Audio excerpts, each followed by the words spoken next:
Subscribe my channel and press the bell icon for daily recipe. Bismillahirrahmanirrahim. अस्सलामुअलैकुम viewers, this is Rafia Ali and welcome back to my channel. आज मैं आपको बनाना सिखाऊंगी खोए वाली फेनिया, वो भी खोए के बगैर।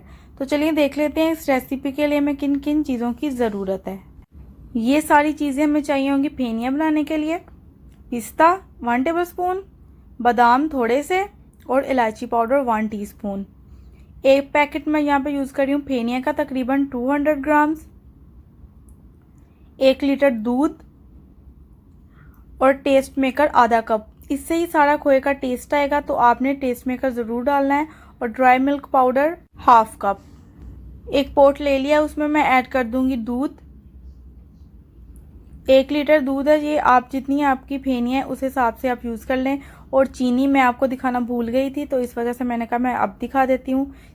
फ्लेम मैं ऑन कर लूँगी और साथ ही मैं इसमें ऐड कर दूँगी चीनी। दूध भी गर्म नहीं हुआ, लेकिन फिर भी मैं चीनी ऐड कर दूँगी। और अब इसमें मैं ऐड कर दूँगी इलायची पाउडर, तकरीबन 1 टीस्पून है ये। अब इन तीनों चीज़ों को मैं अच्छे से मिक्स कर लूँगी और मीडियम फ्लेम में मैं इसको पका रही हूँ, ना तो हाई है और ना ही लो। और अब मैं इसमें ऐड कर दूँगी मिल्क पाउडर। अब इन चीज़ों को अच्छे से मिक्स करते हैं और वेट करते हैं जब तक इसको बॉईल नहीं आ जाता। तो 3 से 4 मिनट हो चुके हैं, दूध अच्छे से गर्म हो चुका है। अब मैं इसमें ऐड कर दूँगी फेनिया। इसको मैंने छोटा छोटा बारीक बारीक कर लिया है। और साथ ही इसमें मैं डाल दूंगी टेस्ट मेकर आधा कप। इससे बहुत ही अच्छा टेस्ट आता है। आप एक बार इसको ज़रूर ट्राई करें, आपको बहुत ही पसंद आएंगी। आपको ऐसा लगेगा जैसे सेम आपने इसमें खोया डाला है। तो अब इसको मिक्स कर लेते हैं। और ड्राई फ्रूट्स जो आपके पास अवेलेबल हैं वो आप डाल सकते हैं। थोड़े से मैं इसमें बादाम डाल दूँगी। अगर आपने अभी तक मेरे चैनल को सब्सक्राइब नहीं किया तो काइंडली मेरे चैनल को सब्सक्राइब करें। ये आपकी तरफ से हमें मोटिवेशन मिलती है, ताकि हम और अच्छी अच्छी वीडियोस आपके साथ शेयर कर सकें। तो फेनिया को पकते हुए तकरीबन 8 से 10 मिनट हो चुके हैं। ये बिल्कुल रेडी हैं।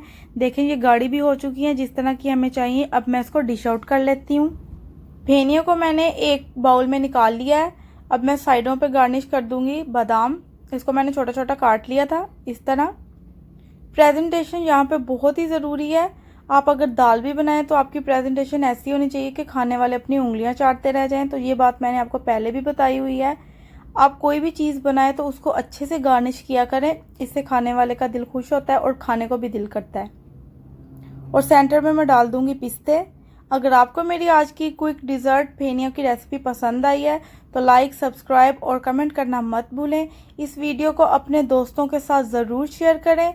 मिलते हैं नेक्स्ट वीडियो में, तब तक अल्लाह हाफिज़।